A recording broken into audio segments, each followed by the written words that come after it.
Chers frères et sœurs de la Mayenne, je suis heureux de vous rejoindre pour pouvoir vous présenter cette lettre pastorale que j'envoie aujourd'hui à l'ensemble du diocèse. J'ai écrit cette lettre à Pontmain, ce lundi de Pentecôte, en pensant à chacun d'entre vous. Cette lettre est le fruit de mes 3 mois ici passés en notre diocèse. Pendant ces 3 mois, j'ai rencontré tous les prêtres. J'ai pu aussi rencontrer différentes communautés et j'ai aussi pris le soin de comprendre, d'entendre ce que l'Esprit Saint avait dit à l'église de Laval à travers le dernier synode diocésain. Je voudrais simplement vous partager mon regard sur notre diocèse, vous donner 2 convictions qui vont sous-tendre les nominations qui sont aussi officialisées en ce jour. D'abord, la première conviction, c'est qu'il me faut veiller sur notre liberté spirituelle et sur notre fraternité. Cette liberté et cette fraternité sont le signe de la vie évangélique qui traverse notre diocèse. Cette vie évangélique ne se limite pas à la vie paroissiale et j'oserais dire cette vie évangélique dépasse la vie paroissiale. J'ai pu entendre comment, ici ou là, le poids du jour est difficile à porter par les uns et les autres. Première conviction, veiller à notre liberté spirituelle et à notre fraternité. Deuxième conviction que j'avais déjà exprimée lors des vœux donnés au diocèse début janvier, la mission, c'est la vie de l'Église qui déborde. Et il nous faut vivre pleinement. Et pour cela, peut-être cultiver un art de vivre nouveau, un art de vivre de l'Église en Mayenne.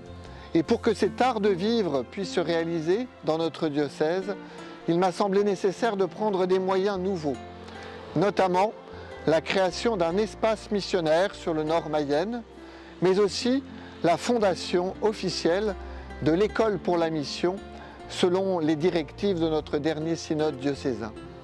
J'ai confié cette école de la mission et cet espace missionnaire à un vicaire épiscopal, le père Franck Viel, qui aura 2 adjoints, madame Elisabeth Jacob, que vous connaissez, et le père Maxime Beucher.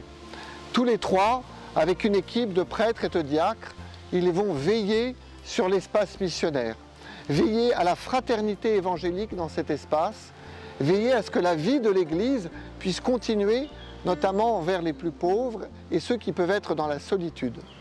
Je leur ai aussi confié de pouvoir renouveler la vie paroissiale sur l'ensemble du diocèse à travers l'école de la mission. Ils veilleront, avec les prêtres et tous les acteurs pastoraux, à susciter de nouvelles initiatives. J'ai aussi, en ce jour, demandé à tous les prêtres de rejoindre une fraternité, afin que ce qui est vécu par les prêtres puisse aussi rayonner sur l'ensemble de notre diocèse. C'est un grand défi que nous confie notre évêque, mais c'est un beau défi pour la mission de l'Église et notamment la mission de l'Église dans le Nord Mayenne. 8 paroisses qui resteront paroisses. Les messes dominicales demeurent, 8 paroisses sur lesquelles nous veillerons, parce que c'est bien dans cet état d'esprit que, en tous les cas, que j'aborde cette mission. Il s'agit d'abord de veiller sur cet espace missionnaire, à la fois pour réveiller peut-être toutes les énergies qui sont cachées, pour encourager, pour imaginer aussi de nouvelles manières d'être ensemble. Nouvelle aventure, nouvelle mission, joie d'avoir répondu oui à l'appel de Monseigneur Dupont pour se lancer dans cette aventure dans l'espace missionnaire. À l'appel de notre évêque, Monseigneur Dupont, j'ai répondu oui pour rejoindre l'équipe. Je suis heureux de participer à ce projet, d'une part parce que venant du monde rural, j'ai vraiment hâte de rejoindre ce monde que je connais depuis tout petit. Donc rencontrer toutes ces personnes qui vivent dans cette belle zone du Nord Mayenne. On va prendre le temps de rencontrer les gens. Ce sera une de nos priorités de prendre le temps de circuler sur cet espace missionnaire, d'une part pour que nous puissions récolter tous les fruits qui y sont déjà, rencontrer les gens, les découvrir, parler avec eux, prendre du temps, parce que je pense que ça passe d'abord par là. Il ne s'agit pas d'imaginer quelque chose qui viendrait de l'extérieur, mais je pense et j'en suis convaincu, dans ces paroisses, il y a des ressources qu'il faut peut-être réveiller, qu'il faut encourager, et on prendra le temps de visiter, de faire des visitations dans tous ces lieux, de parcourir le territoire. C'est un grand territoire, c'est vrai, mais on prendra le temps d'aller à la rencontre de chacun. Très heureuse d'aller à la rencontre des personnes pour voir avec eux comment développer toutes les merveilles qu'il y a en eux, qu'il y a dans leur lieu de vie, pour pouvoir aller dire à tout le monde, du plus petit au plus grand, combien Dieu les aime. Et que même dans cette période de transformation, il y a une certitude, c'est que Dieu les aime et qu'il les attend.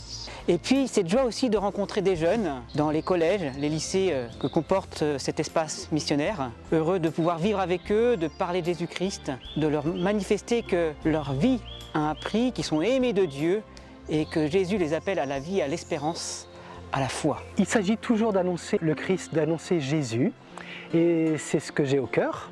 Un cœur brûlant, pour reprendre l'expression des disciples d'Emmaüs.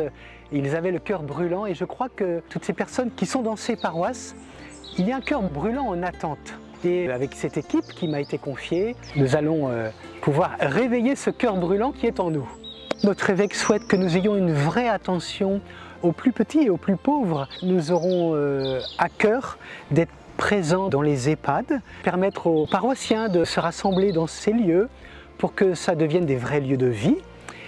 Et puis peut-être d'avoir une vraie attention aux plus pauvres sur ce territoire, parce que le Seigneur passe à travers eux. Avec le Père Franck Viel, avec le Père Maxime Beucher, avec Elisabeth Jacob, je suis heureux de pouvoir vous dire notre confiance en l'Esprit Saint qui a suscité dans notre synode cet appel à la nouveauté. Je suis aussi heureux de pouvoir inviter particulièrement les membres des équipes pastorales du Nord Mayenne. Ils recevront une invitation pour nous retrouver le 30 mai à Mayenne. J'annonce aussi la restauration du Conseil pastoral diocésain qui se réunira à partir de novembre prochain et qui suivra l'application des décrets et des lois de notre dernier synode diocésain, qui accompagnera par son regard cet espace missionnaire et cette école de la mission. Enfin, je souhaite vous redire à tous, et plus particulièrement peut-être aussi aux prêtres, ma reconnaissance, ma gratitude pour cette aventure dans laquelle nous nous embarquons. L'année prochaine et les années qui viennent, nous aurons le souci de prier particulièrement pour les vocations de prêtres diocésains en notre diocèse, car nous avons besoin de ces prêtres pour annoncer l'Évangile ici en Mayenne. Nous avons besoin de pouvoir avoir ces pasteurs selon le cœur de Dieu qui nous guident et nous accompagnent. Que Dieu bénisse notre diocèse de Laval.